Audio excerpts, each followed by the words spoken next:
Tales out of Marion County, where months after we spoke to Callie Roque about her mother's mysterious death, now she and her husband have both been found dead as well. And we sent our Joelle Jones to dig deeper into this devastating sequence of events, and she's bringing us the very latest after speaking with the victim's family.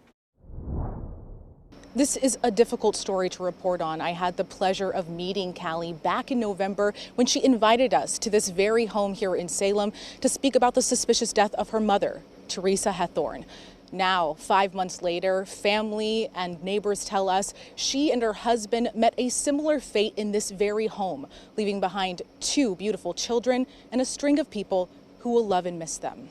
It's incomprehensible. It's beyond imagination. It just feels like a really bad dream. A bad dream with no end in sight.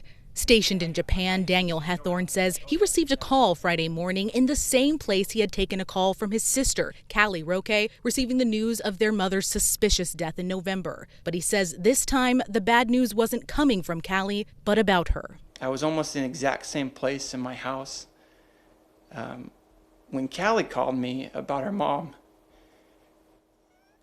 And I just, it's like the initial disbelief, there's no way this is happening again. Today, the Marion County Sheriff's Office announced they are investigating the deaths of 37-year-olds Callie Roque and Juan Roque de la Guarda, who is also known as Braulio. The Sheriff's Office says they received a call around 1 p.m. that the husband and wife were found dead in their home. My heart just kind of dropped to my stomach, and I just knew something terrible had happened.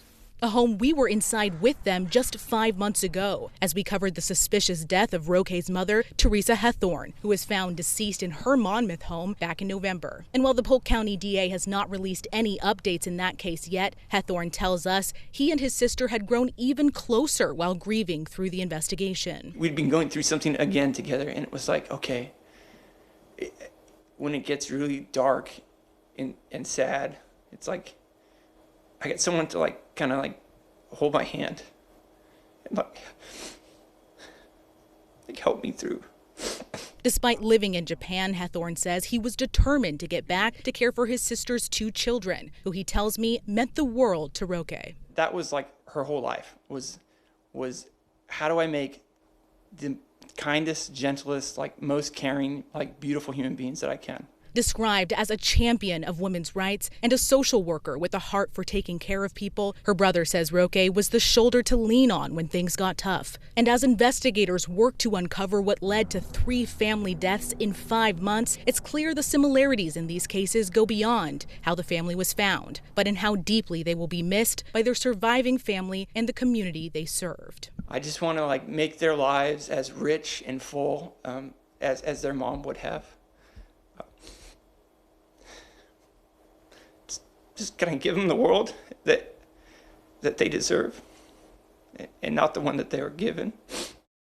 And a GoFundMe has been set up to support the family and specifically those 2 children left behind in the wake of this terrible tragedy.